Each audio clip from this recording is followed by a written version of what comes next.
जय शिवराय. आज ड्युटीवर लवकर जायचं होतं म्हणून लवकर उठले. सगळं घरातली सगळी कामं लवकर लवकर केली. फ्रेश झाले. फ्रेश झाल्यानंतर मी सगळ्यात आधी दिवसाची सुरुवात म्हणजे ती मसालेदार चहाने तर आधी चहा ठेवला. मुलांचं दूधही गरम करायला ठेवलं. मुलांचं दूध होत असताना माझा चहाही उकडला. आता मी चहा घेतला, त्यांनी दूध घेतलं. ते दूध घेत असताना आम्ही गप्पाही करत होतो. आता आमचा चहा घेऊन झाला, दूध घेऊन झालं. आता ते त्यांच्या कामाला लागले. आता मी माझ्या कामाला लागते. माझ्या टिफिनच्या पोळ्या तयार झालेल्या आहेत. तोपर्यंत मी आता दूध तापवायला ठेवते आणि एका साईडला भाजी करते. भाजीमध्ये माझ्या मुलांची डिमांड होती की फ्लॉवरची भाजी करायची, म्हणून मी फ्लॉवर हे रात्रीच कट करून ठेवलेलं होतं आणि बाकी इतरही तयारी करून ठेवलेली होती. आता मला फक्त फोडणी देऊन भाजी शिजवायला टाकायची आहे. भाजी होईस्तोपर्यंत मी बाकीचे कामं उरकते. आता लोकांचं म्हणणं असतं की नोकरीवाल्या बायांना काय काम असतं, त्यांना काय काम पुरतं. नोकरीच तर करतात, दुसरं काय करतात. पण नोकरीसोबत बाहेर दिवसभर 6 ते 7 तास एंगेज राहिल्यानंतर ड्युटीला जाणं येणं त्यामध्ये 1 तास जातो. टोटल 8 तासानंतर घरातली सगळी कामं उरकणं सोपं नसतं. बोलणं खूप सोपं असतं. पण नोकरीवाल्या बाईची जागा कधी घेऊन बघा. तसेच घरातल्या बाईचेही खूप काम पडतात, जे हाऊसवाईफ आहेत ते. त्यांचाही अभिमान खूप बाळगते मी. आम्हाला तरी पेमेंट मिळतं, पण बिचाऱ्यांना तर पेमेंटही मिळत नसतं. आता माझ्या मुलीची तयारी झालेली आहे. त्यांचा टिफिनही पॅक झालेला आहे. आता त्यांना सोडण्यासाठी जाते मी खाली.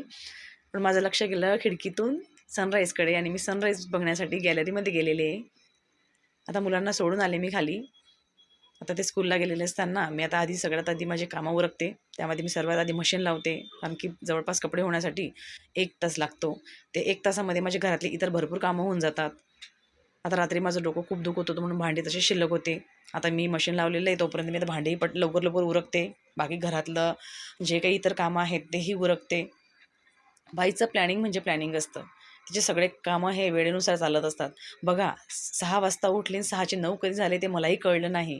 कॉलेजची तयारी करताना घरातली सगळे कामं उरकली मी, तरी लोक म्हणतात तिला काय काम पुरतंय. खरंच श्री आणि श्री शक्तीला खरंच सलाम आहे आणि मला तरी अभिमान वाटतो की मी स्त्री आहे म्हणून असं. माझ्या डोळ्यांचा ड्रायनेस एवढा वाढलेला होता. डॉक्टरने मला क्लिअर सांगितलेलं होतं की काजळ वापरायचं नाही. पण मला काजळ खूप आवडतं म्हणून मग काजळ मी हे कधीही सोडत नसते आणि बिना काजळ लावल्याची तर मी घराच्या बाहेरही निघत नसते. तर आता मी जवळपास तयार झालेली आहे. मला काजळ आणि लिपस्टिक हे मेकअपमध्ये खूप आवडतं. तुम्हाला काय आवडतं मेकअपमध्ये मला कमेंटमध्ये नक्की सांगा. आणि माझी दिवसाची सुरुवात आणि सकाळ ही कशी झाली तेही मला तुम्ही कमेंटमध्ये नक्की सांगा. आता माझी तयारी जवळपास झालेली आहे. माझे मिस्टरही माझ्यासाठी थांबलेले आहेत, कारण त्यांना मी म्हटली की मला उशीर होते म्हणून मला प्लीज तेवढं स्टॉपला ड्रॉप करून द्या. ते मला स्टॉपला ड्रॉप करायला येत आहेत आता. आता मी निघाले आहे ड्युटीवर. आता मी ड्युटीवर आलेली आहे.